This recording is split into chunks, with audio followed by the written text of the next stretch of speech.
दोस्तों, क्या आपने कभी सोचा है why is Mandarin the most spoken language in the world? So आज की वीडियो में हम एक्सप्लोर करेंगे इसकी fascinating history, cultural significance and global impact के बारे में और डिटेल में जानकारी हासिल करेंगे कि ये सबसे ज्यादा बोलने वाली लैंग्वेज क्यों है। इस वीडियो को हम शुरू करते हैं बिना किसी देरी के। सब्सक्राइब कीजिए ए प्लस एकेडमिक्स चैनल को और बेल आइकन को दबाइए लेटेस्ट वीडियो सबसे पहले देखने के लिए। दोस्तों, चाइना का नाम जब भी हम सुनते थे 2023 से पहले, सबसे पहले हमारे दिमाग में हमेशा से यही आता था कि ये सबसे पॉपुलस कंट्री है। अब तो ऑब्वियसली भारत हो गई है सबसे पॉपुलस कंट्री, लेकिन शुरुआत से जब हम पढ़ते हुए आ रहे हैं स्कूल्स में भी, तो हमेशा से ही हमें ये सबसे पहले पढ़ने को मिलता था कि चाइना में सबसे ज्यादा पॉपुलेशन है।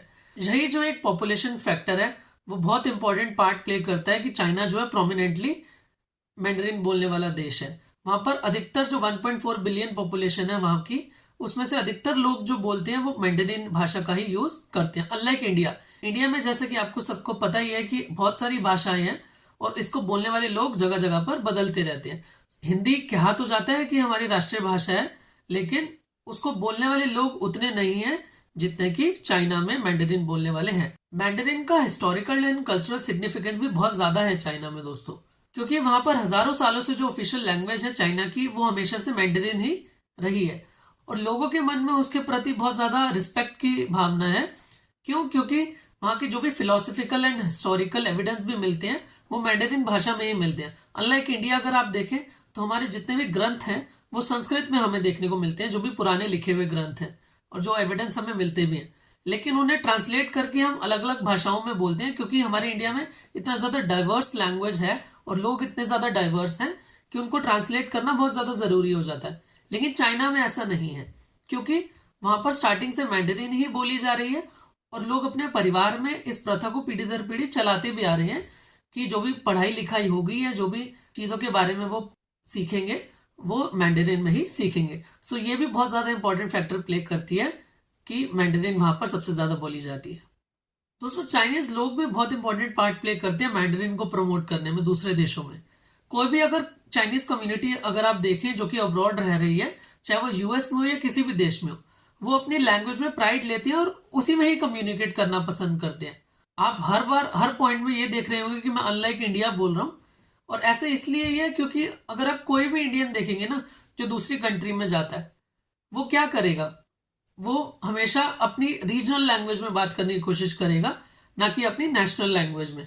ये भी बहुत बड़ी जंग आप देखने को मिलती है हमें इस समय सोशल मीडिया पर कि नेशनल लैंग्वेज हिंदी कहीं पर भी हमारा कॉन्स्टिट्यूशन में नहीं दिया गया है। ये जो है किसी अलग टॉपिक की बात है, किसी अलग वीडियो में इसको डिस्कस करेंगे। लेकिन आप जो पॉइंट मैं बताना चाह रहा हूँ, कन्वे करना चाह रहा हूँ, वो आप समझ सकते हैं कि रीजनल लैंग्वेज में बात करना पसंद करते हैं। मैं ये नहीं कहता कि हमें अपनी रीजनल लैंग्वेज में प्राइड नहीं करना चाहिए, उसमें भी हमें गर्व होना चाहिए, लेकिन जिस तरीके से चाइनीज लोग सेलिब्रेट करते हैं अपने लैंग्वेज को, वैसा हम लोग या कोई दूसरी कंट्री के लोग नहीं करते। करंटली कई सारी इंटरनेशनल ऑर्गेनाइजेशन की ऑफिशियल लैंग्वेज भी मैंडरिन है दोस्तों। अगर हम यूनाइटेड नेशंस की ही बात करें तो 6 ऑफिशियल लैंग्वेजेस में से एक लैंग्वेज मैंडरिन को भी रखा गया है। और ऐसा इसलिए ही है, जो कि सबसे पहला पॉइंट हमने पढ़ा, क्योंकि पॉपुलेशन बहुत ज्यादा ऐसी है जो मैंडरिन बोलने वाली है और जिनको मैंडरिन में ही बात करना पसंद है। इसीलिए भी इसको ऑफिशियल लैंग्वेज, जो 6 ऑफिशियल लैंग्वेजेस हैं उनमें से एक रखा गया है। एंड एजुकेशनल पॉलिसीज भी हैं जो चाइना की दोस्तों, वो मैंडरिन के अराउंड ही बेस्ड है। हमारे इंडिया में अगर आप देखें तो हमने भी, जैसे मैं गवर्नमेंट स्कूल से पढ़ा हूं, वहां पर संस्कृत भी एडिशनल में होती है, पंजाबी भी होती है, एंड प्राइवेट स्कूल्स में अगर आप आज की डेट में देखें तो फ्रेंच एंड जर्मन भी सिखाई जाती है। लेकिन चाइना में ऐसा नहीं है। चाइना में मेन जो लैंग्वेज है और जो उनका एजुकेशन सिस्टम है, मैंडरिन पर ज्यादा फोर्स करता है कि लोगों को उसी भाषा में, बच्चों को उसी भाषा में पढ़ाया जाए।